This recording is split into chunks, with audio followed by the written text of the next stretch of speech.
చందమామ శివపురాణం 13వ భాగం హాలాహల భక్షణం. విష్ణుమూర్తి ఆదిశేషుడితో, ఈ దేవతల కోసం నువ్వు వెళ్ళి మందర పర్వతాన్ని పెకలించి దాన్ని తీసుకుపోయి పాల సముద్రంలో వేసిరా అన్నాడు. ఆదిశేషుడు అలాగే చేశాడు. పాల సముద్రాన్ని చిలికితే వచ్చే అమృతంలో కొంత భాగం సముద్రుడికి ఇవ్వటానికి దేవతలు ఒప్పుకున్నారు. కానీ అంతటితో సమస్య తీరిపోలేదు. మందర పర్వతం పాల సముద్రంలో మునిగిపోయింది. దాన్ని ఎవరన్నా ఎత్తిపట్టి ఉంచితే తప్ప పాల సముద్రాన్ని చిలకటం దేవదానవులకు సాధ్యం కాదు. దేవతలు మళ్లీ విష్ణువును ప్రార్థించారు. విష్ణువు మహాకూర్మ రూపం ధరించి తన వీపున మందర పర్వతాన్ని పైకెత్తి ఉంచటానికి ఒప్పుకున్నాడు. అంతా అమరింది, కానీ చిలకటానికి కవ్వపుతాడు లేదు. అప్పుడు వాసుకి తాను కవ్వపుతాడుగా ఉండటానికి ఒప్పుకున్నాడు. దేవతలు దానవులు పాల సముద్రాన్ని మథించసాగారు. అయితే దేవతలు వాసుకిని తలవైపు పట్టుకుంటామంటే దానవులు అంతకు ఒప్పుకోక, మేము వాసుకి తోక పట్టుకుంటామా, అదేమీ కుదరదు అని వాళ్లే వాసుకి తలను పట్టుకుని తోకను దేవతలకు ఇచ్చారు. సముద్ర మథనం జరుగుతూ ఉంటే వాసుకి నోళ్ల నుంచి వెలువడే సెగలు పొగలు దానవులను బాధించసాగాయి. ఆ సెగ దేవతలకు కూడా కొద్దిగా సోకింది, కానీ వాళ్ళు అంతగా బాధపడలేదు. దేవదానవులు ఈ విధంగా ఎంతో శ్రమపడి పాల సముద్రాన్ని దీర్ఘకాలం మథించిన మీదట అందులో నుండి అమృతం పుట్టకపోగా హాలాహలం పుట్టి అమిత వేగంగా అన్ని దిక్కులకు వ్యాపించసాగింది. ఇది చూసి అందరూ హడలిపోయారు. ఏం చెయ్యటానికి తోచక వేగంగా కైలాస పర్వతానికి పరిగెత్తి అక్కడ పార్వతీ సహితుడై ఉన్న శివుణ్ణి చూసి, దేవదేవా, హాలాహల విషం 3 లోకాలను దహించుతున్నది.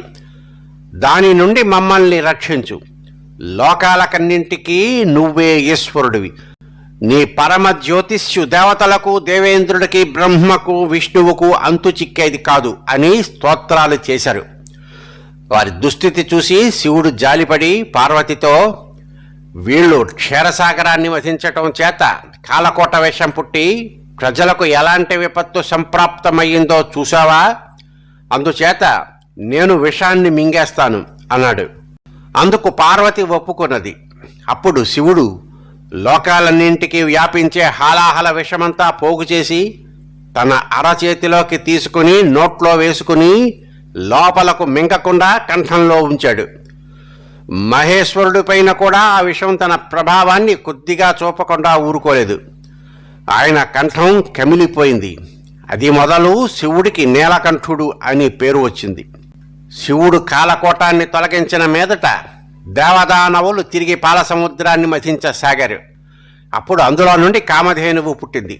దాన్ని యజ్ఞం కోసం ఋషులు తీసుకున్నారు. తరువాత ఉచ్చైశ్రవం అనే అందమైన తెల్లని గొప్ప గుర్రం పుట్టింది. బలి దాన్ని కోరాడు. ఇంద్రుడు కోరుకుందామని అనుకున్నాడు, కానీ విష్ణువు అతన్ని వారించాడు. తరువాత పాల సముద్రం నుండి ఐరావతం అనే తెల్లని ఏనుగు 4 దంతాలు కలది పుట్టింది. తరువాత పారిజాతం పుట్టింది. ఆ తరువాత అప్సరసలు పుట్టారు. తరువాత దేదీప్యమానంగా వెలిగిపోతూ లక్ష్మీదేవి పుట్టింది. ఆమె స్వయంగా విష్ణువు వక్షస్థలాన్ని వరించింది. లక్ష్మీదేవితో పాటు పాల సముద్రం నుండి చంద్రుడు పుట్టాడు. అన్నీ పుట్టిన అనంతరం పాల సముద్రం నుండి ధన్వంతరి అమృత కలశం చేత పట్టుకుని బయటకు వచ్చాడు. వెంటనే దైత్యులు ఆ అమృత కలశాన్ని చప్పున లాగేసుకుని దూరంగా పారిపోయి అక్కడ తమలో తాము కీచులాడుకోసాగారు. అప్పుడు దేవతలు విష్ణువుతో మొరపెట్టుకోగా, విచారించకండి, నేను మాయ చేసి అమృతం మీకే దక్కేటట్లు చేస్తాను అని విష్ణువు అన్నాడు. వెంటనే ఆయన అమిత ఆకర్షణీయమైన మోహిని రూపం ధరించి దైత్యులను సమీపించాడు. వాళ్ళు ఆ మోహినిని చూసి మతులు పోయినట్లుగా అయిపోయారు. వాళ్ళు మోహినితో, ఈ అమృతం కోసం మాలో మేము తగువులాడుకుంటున్నాం, నువ్వు న్యాయంగా మాకు దీన్ని పంచిపెట్టు అన్నారు. నేను చేసేదానికి ఆక్షేపణ చెప్పకుండా ఉంటే అలాగే పంచుతాను అన్నది మోహిని. దైత్యులు అందుకు ఒప్పుకున్నారు. మోహిని దేవతలను దానవులను వేరువేరు పంక్తులలో కూర్చోబెట్టి దేవతల పంక్తికి అమృతం పంచసాగింది. అన్నమాటకు కట్టుబడి దైత్యులు అభ్యంతరం చెప్పలేదు. దేవతలందరూ అమృతం తాగగానే విష్ణువు మోహిని రూపం ఉపసంహరించుకున్నాడు. విష్ణువు మోహిని రూపంలో దైత్యులను మభ్యపెట్టి అమృతాన్ని దేవతలకు ఇచ్చిన మాట విని శివుడు పార్వతీదేవితో సహా వృషభ వాహనం మీద విష్ణువును చూడడానికి వచ్చి, నీ అవతారాలన్నీ చూశాను గాని మోహిని రూపం ధరించావట, ఆ రూపాన్ని చూద్దామని వచ్చాను అన్నాడు. దైత్యులను సమ్మోహించటానికి ధరించిన ఆ రూపాన్ని మీకు కూడా చూపిస్తాను అంటూ విష్ణువు అదృశ్యుడై మోహిని రూపంతో బంతితో ఆడుతూ కనిపించాడు. ఆ మోహినిని చూడగానే శివుడు తన వెంట ఉన్న పార్వతిని ప్రమథగణాలను పూర్తిగా మరచిపోయాడు. అందరూ చూస్తూ ఉండగానే శివుడు ఆ మోహిని వెంట పోసాగాడు. అంతలోనే ఆయనకు ఇదంతా విష్ణుమాయ అన్నది స్ఫురణకు వచ్చింది. విష్ణువు శివుడి ఆత్మనిష్టను మెచ్చుకున్నాడు. తరువాత శివుడు విష్ణువు వద్ద సెలవు పుచ్చుకుని పార్వతితో సహా కైలాసానికి తిరిగి వచ్చాడు. పూర్వం అయోధ్య నగరాన్ని బాహువు అనే రాజు పరిపాలించేవాడు. హైహయులు ఈయన రాజ్యం మీద దాడి చేసి అతన్ని వెళ్ళగొట్టారు. అప్పుడు ఆయన తన భార్యలతో సహా అడవులకు వెళ్ళాడు. అక్కడ ఉండగా బాహువు భార్యలలో ఒక ఆమె గర్భవతి అయ్యింది. ఇంతలో బాహువు మరణించాడు. గర్భవతి అయిన భార్య భర్తతో సహగమనం చేయబోయింది. కానీ ఔర్వుడు అనే ముని ఆమెను వారించి ఆమెకు కొడుకు కలుగుతాడని చెప్పాడు. ఇది తెలిసి ఆమె సవతులు ఆమెకు విషం పెట్టారు. ఆ విషంతో సహా ఆమెకు పిల్లవాడు పుట్టాడు. అతనికి సగరుడు అనగా విషంతో కూడినవాడు అన్న పేరు వచ్చింది. సగరుడు కాలక్రమాన చక్రవర్తి అయ్యి ఔర్వుడి సహాయంతో అనేక అశ్వమేధాలు చేశాడు. అతడికి సుమతి, కేసిని అని 2 భార్యలు. అయితే అతనికి సంతానం లేకపోయింది. అందుచేత ఆయన అడవికి వెళ్ళి ఔర్వుణ్ణి కలుసుకున్నాడు. సగరుడి భార్యలకు సంతానం కలుగుతుందని అతను తన భార్యలతో కైలాసానికి వెళ్ళి తపస్సు చెయ్యాలని ఔర్వుడు చెప్పాడు. సగరుడు అలాగే కైలాసానికి వెళ్ళి శివుణ్ణి గురించి తపస్సు చేశాడు.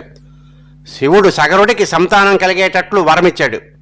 సగరుడు నగరానికి తిరిగి వచ్చాక అతని 2 భార్యలు గర్భవతులై 2 మగపిల్లలను కన్నారు. కేసినికి అసమంజసుడు కలిగాడు. ఔర్వుడు వచ్చి సుమతికి పుట్టినవాడిలో 60,000 మంది కుమారులు ఉన్నట్లు చెప్పి ఆ బిడ్డను 60,000 ఖండాలు చేయించి కుండలలో పెట్టించాడు. ఆ కుండలలో నుండి 60,000 మంది కుమారులు పుట్టారు. కేసిని కొడుకైన అసమంజసుడు మహాభయంకరమైన పనులు చేసేవాడు. వాడు చిన్నవాళ్లను పెద్దవాళ్లను నదిలో పారేసేవాడు. వాడి చర్యలు సహించలేక ప్రజలు వెళ్ళి సగరుడితో చెప్పుకున్నారు. సగరుడు అసమంజసుడిని నగరం నుండి వెళ్ళగొట్టించాడు.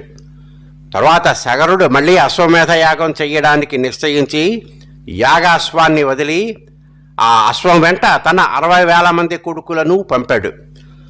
సగరుడు వదిలిన అశ్వం ఒక చోట తిరుగుతూ ఆకస్మికంగా మాయమైంది. సగరుడి కొడుకులు దానికోసం వెతికి లాభం లేక నగరానికి తిరిగి వెళ్ళి గుర్రం మాయమైందని తండ్రితో చెప్పారు. సగరుడు వారి మీద మండిపడి గుర్రం లేకుండా నగరంలోకి అడుగు పెట్టవద్దని కొడుకులను శాసించాడు. స్వస్తి.